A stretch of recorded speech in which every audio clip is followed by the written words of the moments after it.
Boa noite, meus irmãos. Com alegria saudamos os amigos que nos alegram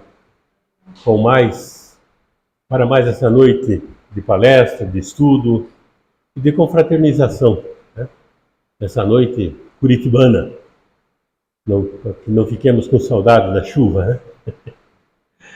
Vamos iniciar os nossos trabalhos pela prece.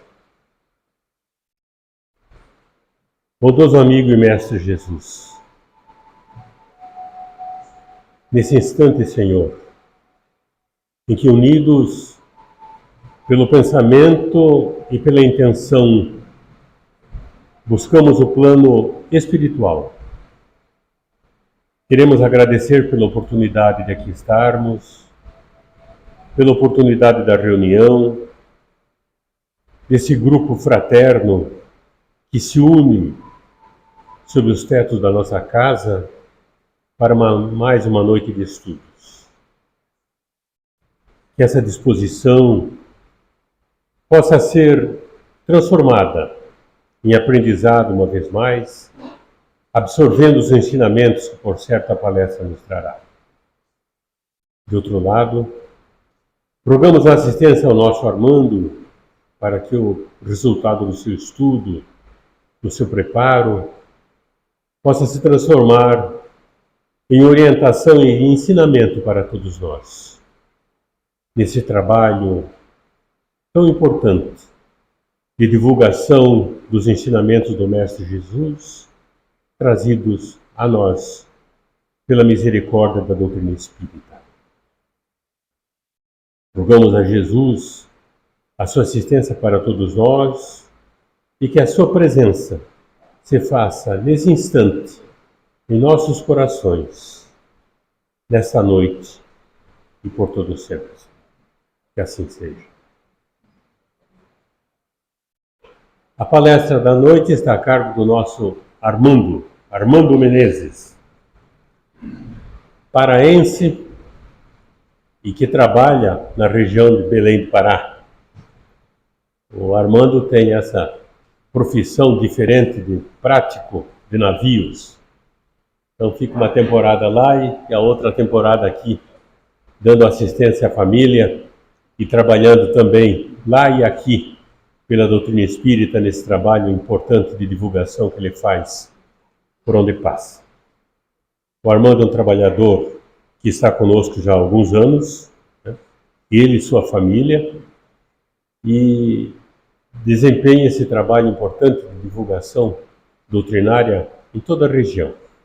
Por onde passa, o Armando não se faz de rogado e a qualquer convite está disposto a nos falar de Jesus e da doutrina espírita. É essa a tarefa dele nessa noite. Armando.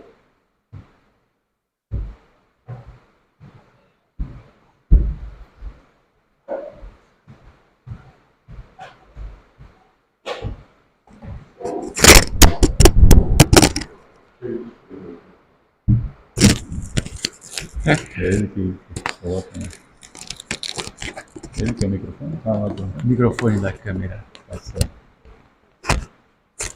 Pronto. Bom?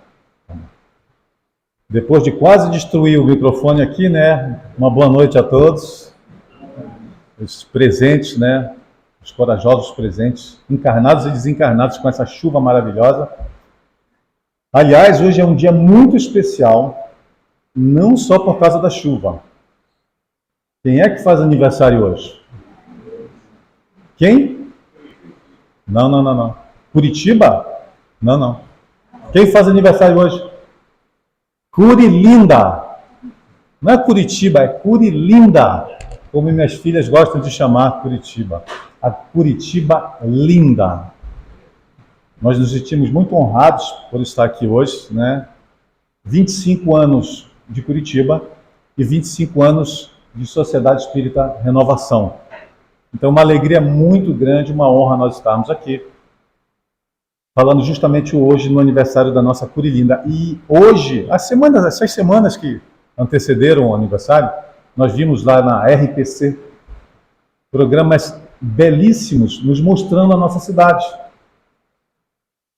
Nossa, Joaquim disse, Armando paraense, de Belém, sim, de nascimento e de coração. E de Curitiba também, de coração. E as imagens que foram mostradas, lindíssimas, da nossa cidade, de Curitiba. O Parque Barigui, do qual eu tenho um carinho muito grande. A Ópera de Arame, um pedacinho do céu, assim como o Jardim Botânico. Quando você caminha no Jardim Botânico, aquelas flores todas, você tem a nítida impressão até que desencarnou. E que está caminhando por alguma colônia espiritual, com aquela paz, as vibrações das flores, as pessoas ali extasiadas pela beleza do local, quando chegam, emitem frequência diferente, facilmente perceptível para quem passeia lá. Talvez seja essa a razão do Jardim Botânico ser o local mais visitado da nossa cidade. Uma cidade linda, que está de parabéns hoje, ela e os curitibanos que fizeram Curitiba, curitibanos de nascença e curitibanos que foram adotados nessa cidade, que muita gente diz, aliás, que o curitibano é frio. Já ouviram falar? O pessoal que é de fora balança logo a cabeça. Já ouvi, né? Com medo, quem chega aqui com medo. Ih, meu Deus, o pessoal de Curitiba é frio. Pois olha, a única coisa fria que eu encontrei aqui, no inverno, foi o clima. Porque curitibano de frio não tem nada. Curitibano é reservado. Reservado. Descendência europeia. Quem trabalha com europeu, como o Joaquim falou, nós trabalhamos com pessoas de todos os lugares do mundo, sabem que o europeu também é assim, reservado. Mas o curitibano é um povo que nos acolhe, nos recebe, nos adota com todo carinho. A todos aqueles que são pessoas trabalhadoras, empenhadas, que amam a cidade, que trabalham por ela, são valorizados em Curitiba. Então, parabéns de nós todos, à nossa linda cidade e também aos curitibanos que a fizeram, sejam os de nascença ou não. Às vezes até brincamos, né? Eu gosto mais de Curitiba do que os curitibanos. Porque eles nasceram aqui e eu escolhi vir morar aqui. E olha que ainda trabalho lá, né? Lá no Rio Amazonas, mas moramos aqui por puro amor à cidade. E nessas reportagens da RPC, vendo a cidade lá do drone, lá de cima, e também dos repórteres embaixo, nós podemos perceber melhor a beleza da cidade.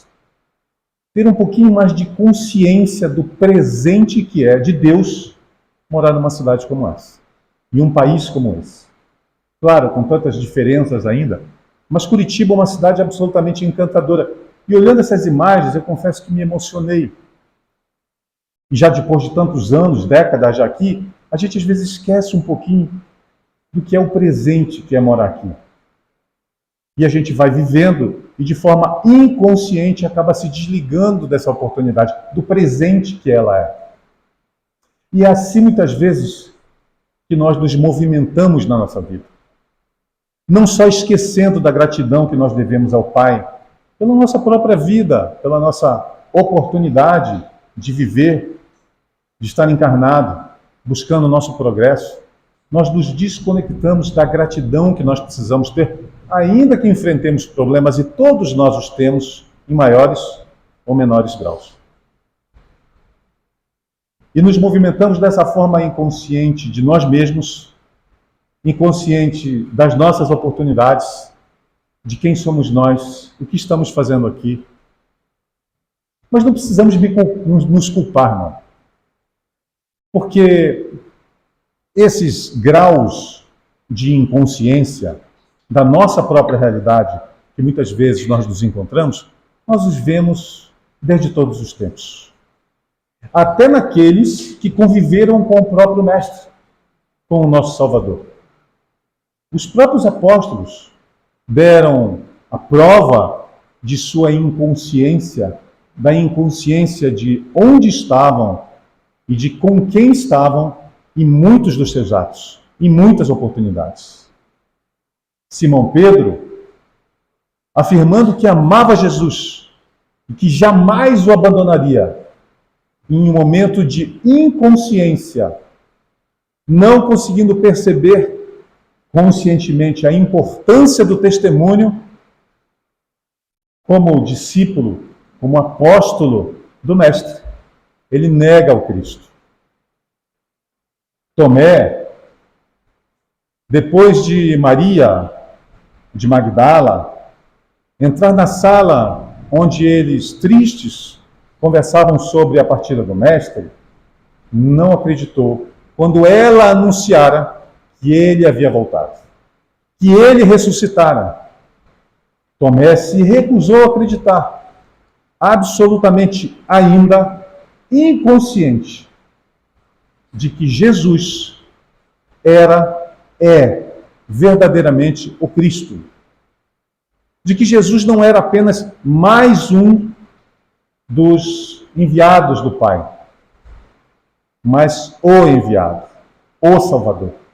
Então Tomé, sem essa consciência verdadeira de que Jesus é mesmo Cristo, nega que ele conseguisse voltar, ressurgir do túmulo, para nos provar de uma vez por todas da imortalidade da nossa alma. Judas, ainda sem a consciência exata do reino de que nos oferecia Jesus, acreditando ser esse reino na terra, o que faz? Trai ao Cristo. Porque não tinha ainda a consciência de que reino, afinal de contas, Jesus nos oferecia. E ele trai ao Cristo com um beijo. Então nós nos movimentamos dessa forma, muitas vezes na Terra, sem consciência de quem somos nós, sem consciência da nossa própria localização, onde nós estamos, sem consciência de o que estamos fazendo aqui, para que estamos encarnados, e sem consciência do principal, qual é o objetivo essencial da nossa encarnação. E sem essa consciência, quando as tempestades chegam nas nossas vidas, muitas vezes, de que forma reagimos? Revolta, tristeza, desânimo, vitimismo. E isso só acontece comigo. Eu conheço tantas pessoas que vivem tão bem, vivem felizes, mas logo comigo, essas limitações, essas dores, essas doenças, essas perdas dos nossos amados, só comigo. E o vitimista, ele como que caça situações para que ele se coloque no estado, na posição de vítima. Como uma forma de justificar o seu desânimo, o seu estado emocional. Cego, muitas vezes, o vitimista, de quanta bênção, de quantas oportunidades, de quantos amigos, de quanto amparo, inspiração, consolo ele recebe, ele caça situações ao redor para se firmar naquela posição de vítima. E se essa posição não aparece, se esse problema, se essa oportunidade, por assim dizer, não aparece para que ele se coloque na posição de vítima, ele entra em depressão. Não é possível. Afinal de contas, como eu vou chamar a atenção? Como é que eu vou dizer para alguém que eu estou passando por um sério problema? Sabe aquela pessoa que tem até uma dor legítima, mas fazendo o que deve ser feito nesses momentos, buscando um profissional habilitado, um psicólogo, um médico, ela é diagnosticada com depressão. Mal ela ouve o médico, ela corre para fora do consultório e passa 297 mensagens para os amigos para contar. Estou com depressão, graças a Deus. Graças a Deus que foi diagnosticado, não. Graças a Deus que ela está com depressão, porque daí ela vai poder se colocar nessa posição. Eu preciso de ajuda. Eu preciso de vocês, meus amigos, que me entendam o que está acontecendo comigo. Atendendo a uma jovem, alguns dias atrás, ela entrou na sala de atendimento com a mãe. E ela entrou em prantos, mal conseguia falar. E ela escondia os braços com a camisa. E apesar do calor, ela fazia isso insistentemente. E claro, a experiência nos disse o que ela havia feito. São aquelas mutilações, aquelas tentativas de suicídio, tão comum aos jovens de hoje. E a mãe, com lágrimas nos olhos, olhar desesperado, meio quase que perdido, olhava para nós em súplica: por favor, me ajude. Falava a ela com um olhar, sem palavras. E nós, então, começamos a conversar com a jovem. E ela dizia: eu não sou amada justamente por quem mais deveria me amar. E eu disse: a sua mãe? Propositalmente. Porque seria impossível o olhar de desespero da mãe pedindo ajuda para a filha. Ela disse: não, meu pai. Mal ouviu o que eu disse. O meu pai.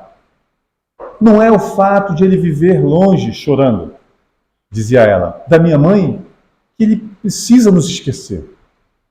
Nós somos uma família. Ele não liga para mim. Ele não me telefona. Ele não se importa com o que acontece na minha vida. E eu disse a ela: então, pelo que você me conta, parece que ele não aprendeu ainda esse amor tão grande que você tem no coração e que você é capaz de dar a ele. Ela: não. Ele dá e dedica esse amor a alguma outra pessoa? E ela parou pensativa e, diante até do acanhamento, da vergonha de dizer que não, ela disse: não sei. Mas quase dizendo: não, ele é a si mesmo. E eu disse: mas você vai jogar a sua vida fora por um amor de alguém que ainda não aprendeu a amar? E ela baixou a cabeça e eu disse: mas a sua dor é legítima. Dói muito, muito mesmo, a um filho ter um pai que não o ama. Às vezes, os pais fazem essa diferença com os filhos. Às vezes dão mais atenção a um do que a outro. Os outros, às vezes, pensam até que ele é mais amado quando ele é o mais necessitado, muitas vezes, e por isso a atenção dos pais. E isso em si já dói. Imagina você me dizendo que ele não dá atenção nem a você nem aos seus irmãos. É uma dor legítima. Então ela sorriu. Alguém compreende a minha dor? Eu disse: sem dúvida, a sua dor é legítima. Assim como a da sua mãe. E ela olhou para a mãe assustada da minha mãe e disse: você não olhou nos olhos da sua mãe? Você não olhou o desespero que ela está? E a mãe não aguentou e prorrompeu em choro, em lágrimas. E ela baixou a cabeça, meio preocupada com a mãe. E eu disse: mas será que você não percebe que o amor que falta do seu pai vem em dobro da sua mãe? A angústia dela pelo que você está fazendo nos seus punhos? E ela puxava a camisa. Se você soubesse, querida, eu disse a ela, encerrando a nossa conversa mais profunda, se você soubesse a dor que sente um pai quando perde um filho, se você ao menos imaginasse o tamanho dessa dor, você se ajoelharia agora na frente da sua mãe e pediria perdão a ela pela ideia de deixá-la sofrer da forma com que você está tentando. E ela recobrou o ânimo e eu disse então: Deus sempre nos traz as compensações. E nós vamos passar aqui, não por 1, 2, 3, mas por inúmeros problemas, inúmeras dores. O que nos faz cair ou nos manter de pé, o que nos faz cair e ficar no chão ou cair e levantar, é a forma com que nós vemos essas dores. Porque se nós buscarmos essa posição vitimista de quem só sente dor, buscando apoio e consolo nos outros, quando esses outros saiam de perto de nós, por melhor que sejam as suas intenções, por mais amigos que eles sejam nossos, nós não suportaremos e cairemos novamente na tristeza e na depressão, esperando que um outro se aproxime de nós para aliviar as nossas dores.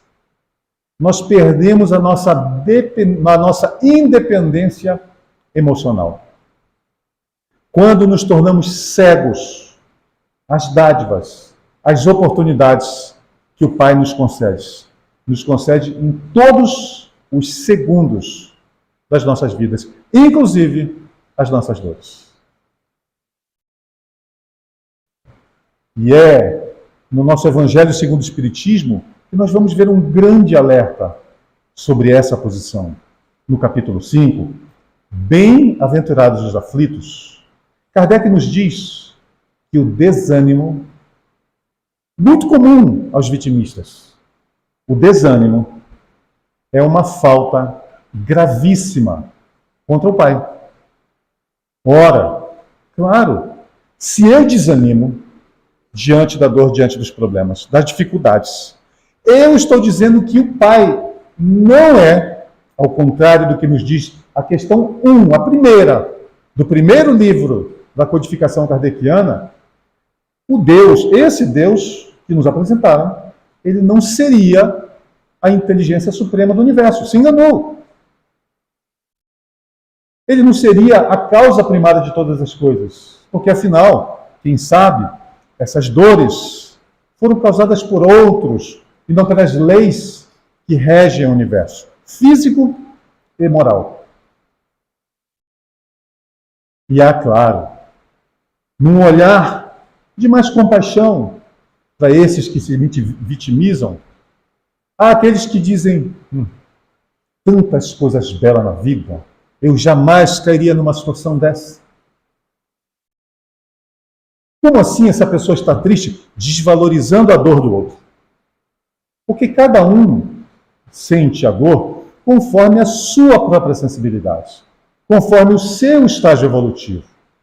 O que não nos machuca mais, ou o que nos machuque, mas não nos desestruture mais psicologicamente, pode desestruturar um irmão, mas nós, de forma um pouco, digamos que vaidosa, digamos, mas eu não passaria por isso. Isso é um exagero. Conhece um vaidoso? Quantos tipos de vaidade nós podemos encontrar aqui na Terra? Me ajudem. Vamos lá. Vaidade. Não conhece nenhuma? Sabedoria. Eu sei muito, né? Tadinhos. São pessoas ignorantes. Eu conheço a Bíblia toda, viu? Todos os capítulos da Bíblia. Livro dos Espíritos?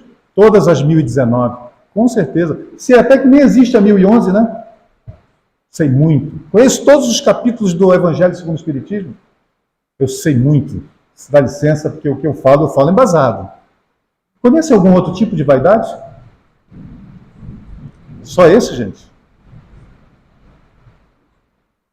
Esqueceram de todos? Beleza física. Beleza física. Não é? Aqueles que se portam... Adoram um espelho, né? Um dia eu estava numa clínica e tinha um vidro espelhado. Devia ter umas 50 pessoas na clínica esperando. Parou um rapaz, olhou para um lado e para o lado de fora. Um rapaz muito bem apessoado, muito bonito. Parou, olhou para um lado, olhou para o outro, não tinha ninguém. Mas ele fez um salão de beleza do vidro. E as pessoas começaram a rir, e ele ajeitava a sobrancelha, ajeitava o cabelo, colocava a calça para dentro e olhava para um lado e para o outro, pensando que estava sozinho. Quando ele abriu a porta, foi uma gargalhada de 50 pessoas. Eu não sabia se ia, se voltava. Ele estava se cuidando. Mas muitas pessoas se perdem na beleza física. Mais alguma? Riqueza. Eu tenho muito. São os súditos, né? Eu tenho muita riqueza. Eu tenho dinheiro, tenho bens materiais, tenho uma posição. Portanto, eu pertenço a uma outra categoria de espíritos. Eu já não preciso mais passar pela prova da pobreza. Ou será que são esses mesmo que precisam? Lembra de mais alguma forma de vaidade? Sabe o vaidoso controlador? Aquele que diz, não, eu sei, calma, eu digo para vocês como fazer. Aí, o vaidoso, normalmente, ele tem uma dificuldade muito grande de perceber a ele mesmo. Como esse jovem no espelho, ele acredita que ninguém está vendo a vaidade dele. Ele está escondido. Ele pensa que porque ele é um espírito, está num corpo, e ninguém consegue ver as vibrações dele como espírito, ele acha que ele também está escondido na vaidade dele. Quando tem uma multidão atrás do espelho, percebendo exatamente quem é ele. Mas porque o vaidoso se compara e olha muito para fora e para os outros, ele se desconecta de si mesmo. E ele não consegue perceber a realidade dele próprio. E quando ele está numa posição de liderança, que o vaidoso sempre busca, ele tem grande dificuldade de delegar. E se ele delega, não é para muita gente, é só para aquele que ele percebe que estejam de acordo com os pensamentos dele, que, claro, são os mais eficientes, os corretos. E ele não pode delegar para muita gente, porque ele delega, mas ele vai lá olhar. Tem 5 salas, ele vê, será que eu dou conta de olhar 10? Não, eu só posso delegar 5. Aí ele vai passando de sala em sala para saber se as determinações dele são aquelas que estão sendo seguidas. Então, ele perdendo essa conexão, ele esquece não só de quem é ele, de quem somos nós. Nós terráqueos. Porque nós costumamos dizer, e nos alerta Kardec que estamos errados, nós costumamos dizer nós, a humanidade. E Kardec nos diz no capítulo 3 do nosso Evangelho, humanidade, supondes por acaso que a humanidade terrena esteja toda em uma vila, em um vilarejo? O que é um vilarejo perto de um império? Assim somos nós humanos. Nós humanos terráqueos. O vaidoso, ele não tem a menor noção de quem somos nós. Que nós ainda precisamos, nós aqui presentes, ainda precisamos encarnar em corpos materiais. Gente, nós ainda temos osso. Já percebi, lá vou eu querer destruir o microfone de novo, né? Ele está escorregando. Nós ainda temos ossos. Nós ainda precisamos encarnar. Vaidade de quê? Se o mundo que nós vivemos ainda é material. Esquecemos que o maior de todos, aquele que jamais precisaria vir à Terra, senão para nos salvar, foi Ele mesmo que deu exemplo. Ele mesmo se ajoelhou e lavou os pés dos seus apóstolos. E quando Pedro, novamente Pedro, com um temperamento forte, disse: o meu pé o Senhor não vai lavar. O Senhor é meu mestre. Como assim o Senhor vai lavar meu pé? O meu não. Então Jesus responde a ele: se eu não lavar os seus pés, não tens parte comigo. Tá bom, todo mundo. Pode lavar meu pé. O medo de se afastar do Cristo. Ele, o maior de todos. E o vaidoso, quando é descoberto, sente, quando é colocado em evidência, o que ele sente? Raiva. Raiva por ter sido descoberto. Aliás, não é só o vaidoso que sente raiva, né? É impressionante o número de terráqueos cristãos que ainda sente tanta raiva. Um amigo meu me contou que ele teve um problema no coração. E aí ele foi para o hospital. A esposa o levou para o hospital. E chegando no hospital, ele contou o que estava sentindo. E a esposa preocupada. Os médicos, ele foi atendido por prioridade. Ele é bem mais velho que eu. As pessoas a pessoa mais idosa, corre e atende. Quando chegou dentro, enquanto faziam os exames nele, iniciais, os médicos, o médico perguntou a ele, o senhor, ele me contando, o senhor gritou com alguém? Aí ele olhou assustado, como assim gritei com alguém? Aí a esposa, Ué, aconteceu alguma coisa lá fora que eu não vi? Ele disse, como assim? Onde o senhor diz, doutor, no atendimento? Ele, não. Eu pergunto se o senhor gritou com alguém. Mas eu não estou entendendo, doutor. Como assim gritar com alguém? Ele é uma pessoa muito tranquila, muito calma, muito serena. Eu não estou entendendo sua pergunta, doutor. Não, o senhor está nesse estágio aqui, nós recebemos pessoas todos os dias aqui que se aborrecem, gritam com as pessoas e vêm para aqui. O senhor não se aborreceu, não? Ele, não. Mas, e ele me contando, eu achei fantástico. Como gritar com... Mas, doutor, eu não tenho direito de gritar com meus irmãos. Como eu vou gritar com alguém, doutor? Eu não tenho esse direito.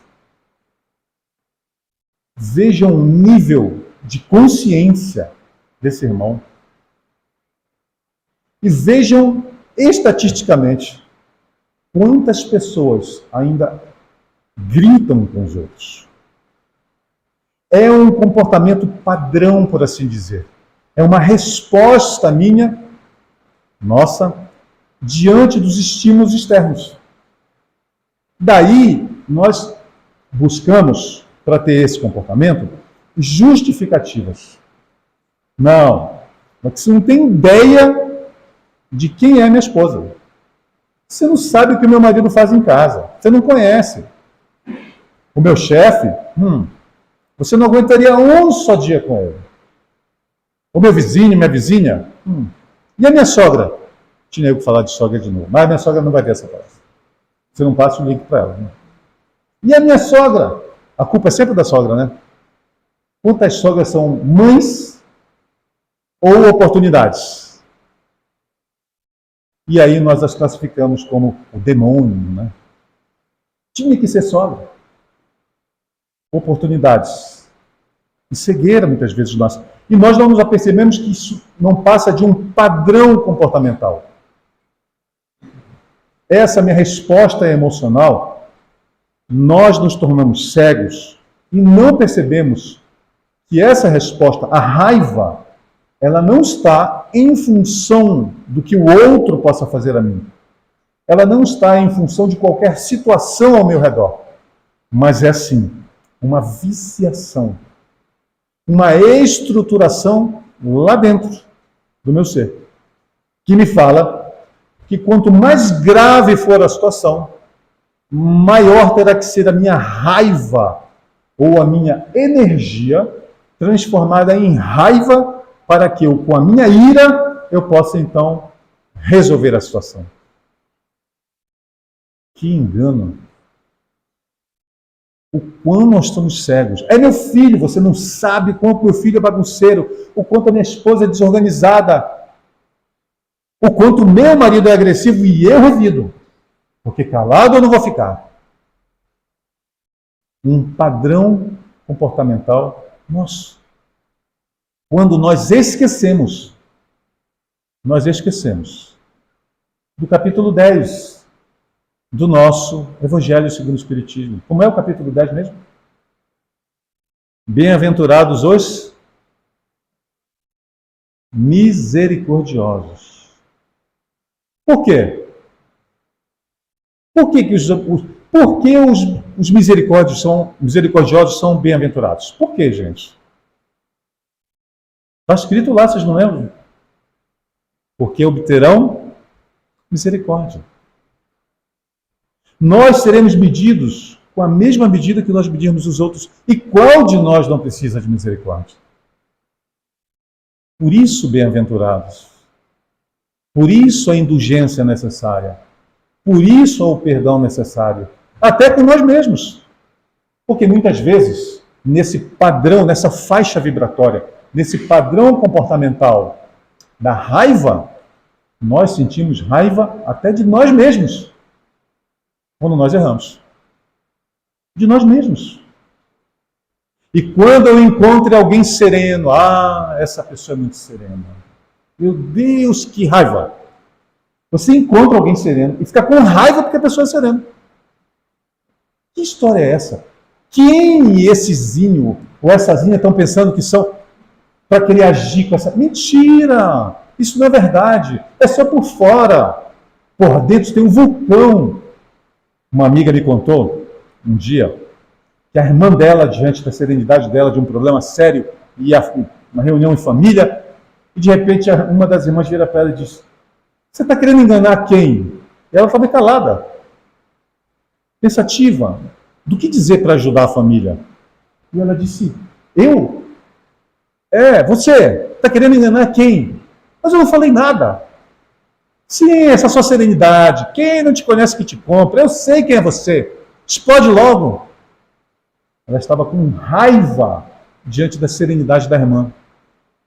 E ela então me disse, essa amiga: eu era assim, mas eu mudei. Eu mudei. O que a doutrina espírita foi capaz de fazer na minha vida, eu não imaginei, eu mudei, eu não sou mais assim. Mas ela se aborreceu comigo. Ela ficou braba, porque eu estava em paz diante da dificuldade. Ela não aceitou a minha serenidade. Como é o nome desse sentimento mesmo? Gente, é a chuva ou eu estou ouvindo vocês? Como é? Não ouvi. Começa com I. Pensei que ninguém tem coragem de dizer. Inveja. Que sentimento terrível. Kardec nos diz que o invejoso não tem descanso. Que a inveja é devastadora na vida do invejoso. Isso já foi comprovado cientificamente. Há muitos anos atrás, eu vi um resultado de um estudo do Instituto de Radiologia de Tóquio, no Japão. Quando eles fizeram testes com uma ressonância magnética funcional estudando o cérebro das pessoas, onde eles simulavam situações, sem dizer nada para aqueles que estavam sendo estudados, mas estudavam a vida e os conhecidos da pessoa. E elas, voluntárias, se apresentavam para fazer esses exames de ressonância magnética funcional, isso para que os cientistas estudassem as partes do cérebro que entravam em maior atividade nessa ou naquela emoção, com esse ou aquele sentimento. E então, conhecendo do trabalho, porque foi numa empresa que buscaram os voluntários, ou em empresas que buscaram os voluntários, como quem não quer nada, conversando ali com aquele que estava sendo examinado, eles diziam: e aí, tudo bem? Como está no seu trabalho? Ah, eu conheci fulano de tal no seu trabalho. Que trabalha junto com você? Nós somos colegas de trabalho. Eram. Como assim eram? Ele foi despedido? Não, ele foi promovido. E o exame já estava acontecendo. E quando ele disse que ele foi despedido, entrou em forte atividade uma parte do cérebro relativa ao prazer, à alegria. Mas quando ele disse não, ele foi promovido, não vai mais trabalhar no seu setor, ainda foi estudar o setor, agora ele foi trabalhar no setor tal. E aí, rapidamente, aquela atividade na área cerebral reservada à alegria sumia. E com muita força, muita intensidade aparecia a atividade cerebral na área da dor. Dor física. Uma martelada no dedo dói o mesmo. A parte do cérebro que é ativada é o mesmo quando nós vemos nós humanos ou nós terráqueos. O sucesso daquele que muitas vezes nós acreditamos que é nosso concorrente, tantas vezes ele nos quer tão bem. A inveja, esse sentimento velado, que também não começou de hoje, de tanto tempo atrás. Quando a gente fala inveja e lembra das Escrituras, nós lembramos de Caim e Abel, mas também lembramos, claro, da parábola do filho pródigo. Aquele que errou, saiu e abandonou o pai e o irmão, voltou para a alegria imensurável do pai e a inveja terrível do irmão. Sentimento velado, que poucos de nós têm coragem de admitir. Mas o mais importante, qual é o sentimento base desses exemplos que nós demos aqui? Porque para a nossa transformação, proposta essencial da nossa veneranda doutrina espírita Nós precisamos nos estudar. Qual é o sentimento base do vitimista? O que vocês acham? Qual é o sentimento? Porque o vitimismo é uma resposta emocional a um estímulo externo. É uma camada mais superficial do nosso ser, que está alicerçada em mais profundidade, com mais profundas raízes, onde? No nosso sentimento. Qual é o sentimento base por trás do vitimismo? O que vocês acham? Alguém falou alguma coisa, mas está chovendo, eu não estou ouvindo. Além de tudo, gente, eu já estou numa idade que eu não ouço direito, viu? Qual vocês acham que é o sentimento base atrás de alguém que é vitimista? Oi? Frustração. Frustração, um sentimento, ele se frustra com tudo. E atrás desse sentimento de se frustrar com tudo, o que tem? Chamar atenção. Frustração. Eu preciso chamar atenção. E o que tem mais fundo aí?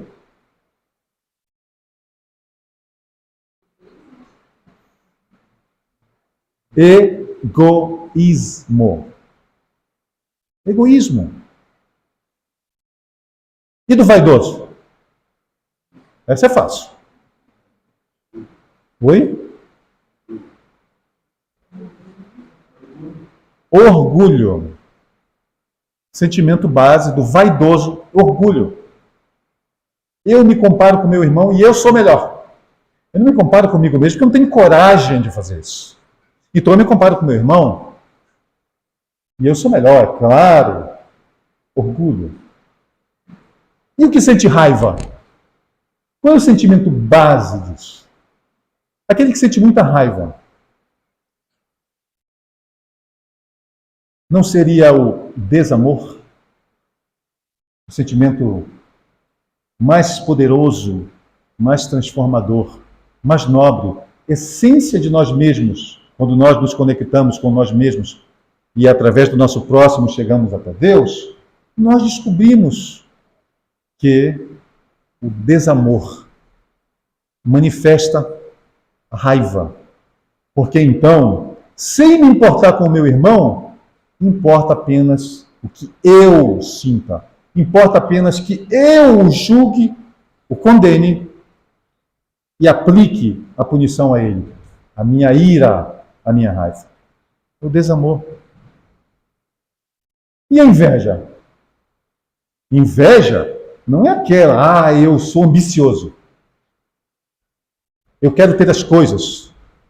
Você quer ter isso ou aquilo, materialmente falando? Ou essa ou aquela qualidade, moralmente falando? O outro já tem.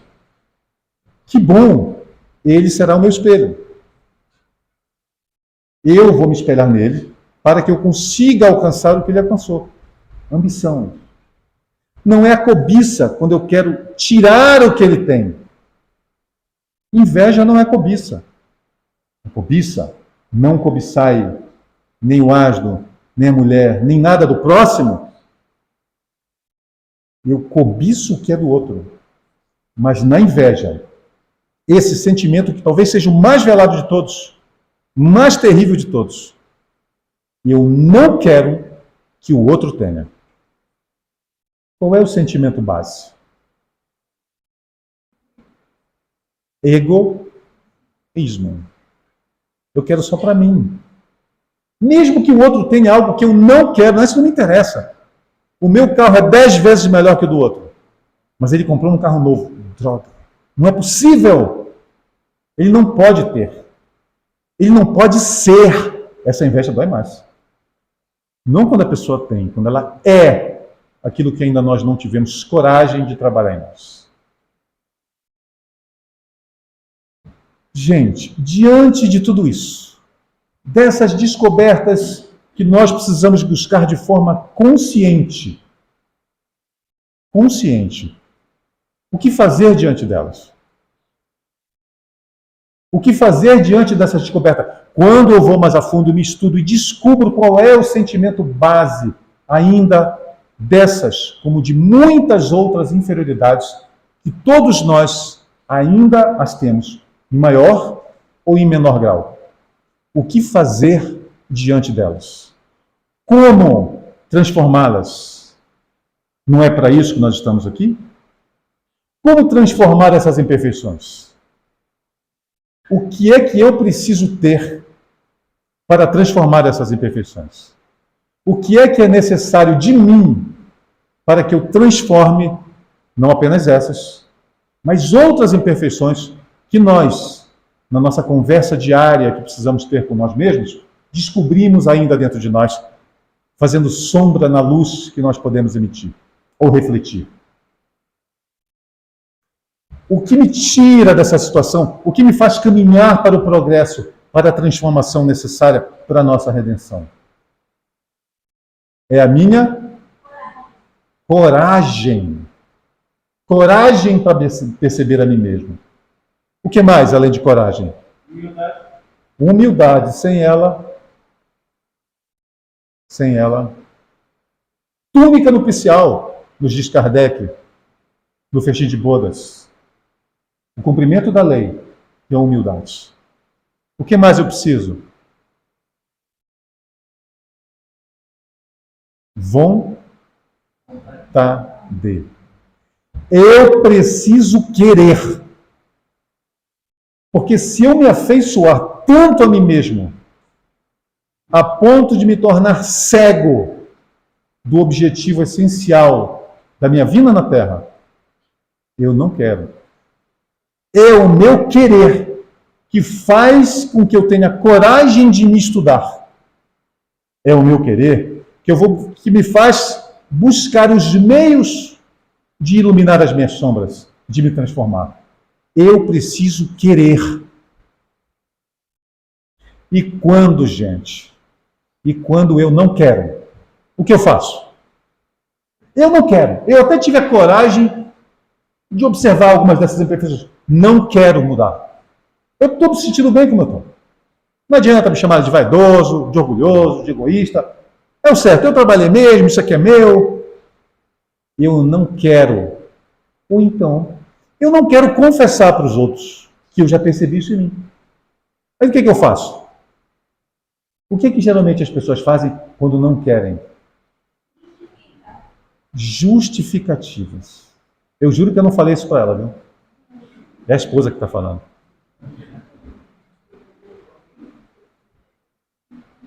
É que a sintonia com o nosso filho é a mesma. Eu justifico. Agora eu vou encerrar agora, nesse instante, nesse minuto, a palestra, se vocês não me ajudarem. Eu quero 10 justificativas de quem finge que não percebeu os erros ou de quem não quer mudar mesmo. Vamos. Pode falar o que vocês quiserem. Vamos dar justificativas. Primeira. Se vocês não falarem, eu vou ficar calado. Primeira. Orgulho. Não consigo. Eu digo que eu não consigo. Grande. Não dá. Eu já tentei, mas não consigo. Vontade, egoísmo. O que mais? É difícil, gente. Como é difícil esse negócio. O que mais, gente? Está na sexta ainda. Faltam 4. Agora o Cid falou. Agora o Cid foi no alvo. Ele não pecou, ele não errou o alvo, ele acertou no alvo. Essa é a maior justificativa do espírita na próxima encarnação. Na próxima encarnação. Nem precisa mais as outras duas, estão faltando 3 segundos. Eu adorei Cid. Gente, é o Emmanuel ou é o André Luiz que está iluminando? Eu justifico na próxima encarnação. Sabe por quê? Porque eu juro para vocês, eu juro, que lendo Kardec, todas as obras do Pentateuco, mais as 2 outras, mais todas do André Luiz, do Emmanuel, eu sempre li uma frase que quando eu leio, eu marco ela com a caneta marca-texto, aí eu ponho uma outra de marca-texto embaixo, aí eu faço uma circunferência com o lápis e outra com a caneta, dobro a página e ponho uma seta. E separo esse livro na estante. Quando eu leio aquela frase linda chamada assim, pouco a pouco o homem se transforma. Graças a Deus é pouco a pouco. Então, nessa encarnação, calma. Para que pressa? Deus não tem pressa. Só tem pressa os espíritos que despertaram. Que já perceberam quem são eles. Que já se veem num estado de inferioridade tão grande que ainda precisam de corpos materiais. Despertos, que já sabem que estão no planeta Terra, inferior, de provas e expiações. Fase inicial do nosso aprendizado ainda. Esses, quando leem a frase pouco a pouco, esses entendem que pouco a pouco, agora, são 21h50. Pouco a pouco eu vou me transformando. Porque agora, às 20h50, eu já sou bem melhor do que eu era às 20h40. E 20h40, eu já sou bem melhor, eu já estava bem melhor do que às 20 horas quando eu entrei aqui. Esse entendeu o que é pouco a pouco. E não se agarra mais desesperadamente, fazendo palestras, exposições e dizendo, pouco a pouco o homem se melhora, em cada encarnação ele melhora um pouquinho e volta para esse hospital de almas. Presídio, como nos diz Kardec. Escola abençoada, chamada Terra. Que tem até lugares lindos, como a nossa Curilinda, mas onde ainda existe Alzheimer, Parkinson, câncer, morte, significando separação dos nossos entes queridos amados. Separação de vibrações. É isso que ainda queremos para as nossas vidas? Ou já vamos começar a despertar a nossa consciência cristã, em busca da consciência cósmica, quando nós, ao invés de enxugarmos apenas as nossas lágrimas, vamos enxugá-las, enxugando as lágrimas dos nossos irmãos. Ao invés de permanecer nesse estado primitivo de egoísmo, orgulho e vaidade, quem sabe, diante dessa luz, desse farol chamado doutrina espírita, nós não possamos despertar para o verdadeiro amor. A nós mesmos, claro, não como ego, mas na nossa obrigação de nos amar, porque o amor que nos recomenda Jesus ao nosso próximo só pode ser dado na medida em que eu também me amo. Porque eu amarei o próximo como a mim mesmo. E qual a maior prova de amor a mim mesmo do que aquela em que eu busco a minha transformação à luz do Evangelho do Cristo? Em que eu busco descobrir essa consciência cristã.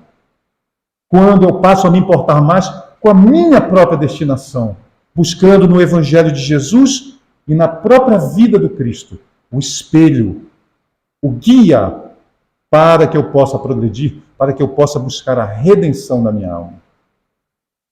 Nessa sociedade tão adoecida, onde estão desesperadamente buscando substituir Jesus, o próprio Cristo, por treinadores de almas, por valores absolutamente contrários à doutrina cristã, aos ensinamentos do Cristo, onde nos ameaçam e nos intimidam, exigindo de todos nós tolerância, não no sentido da indulgência e do respeito que nós devemos ao nosso próximo, mas no sentido da conivência com o mal, com verdadeiras aberrações. E nós silenciamos tantas vezes, assim como Simão Pedro, quando ele foi acusado de ser um dos seguidores do Mestre. Quem sabe essa doutrina de tanta luz, esse farol, não vai nos tirar das sombras da nossa falta de coragem, do nosso egoísmo, e vai nos alçar a patamares superiores, maiores, onde nós vamos ser guiados, impulsionados, não mais pelas nossas inferioridades, vícios e imperfeições, mas pelas nossas aspirações a uma vida melhor. O que nos falta? Coragem. O que nos falta? Fidelidade. Assim como disse Jesus, quando na casa de Simão Pedro, conversava com Maria, de Magdala, Madalena, e ela, com medo da partida de Jesus, disse: o que será de nós quando fores?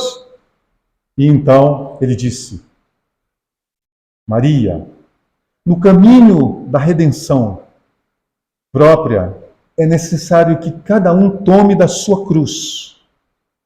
E, em primeiro lugar, tenha absoluta fidelidade a Deus, Jesus, aos seus ensinamentos. E também plena e irrestrita confiança em quem? Em nós mesmos. Em nós mesmos. O convite dessa noite, queridos irmãos, tão especial, onde nós comemoramos o aniversário da nossa Curilinda, 330 anos. O convite dessa noite é para que nós comecemos, não já, mas ontem, o desenvolvimento da nossa consciência cristã.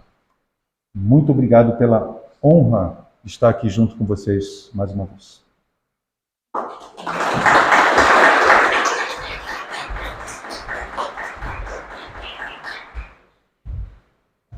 Nosso agradecimento ao Armando pela sua mensagem, pela exortação que nos faz, né?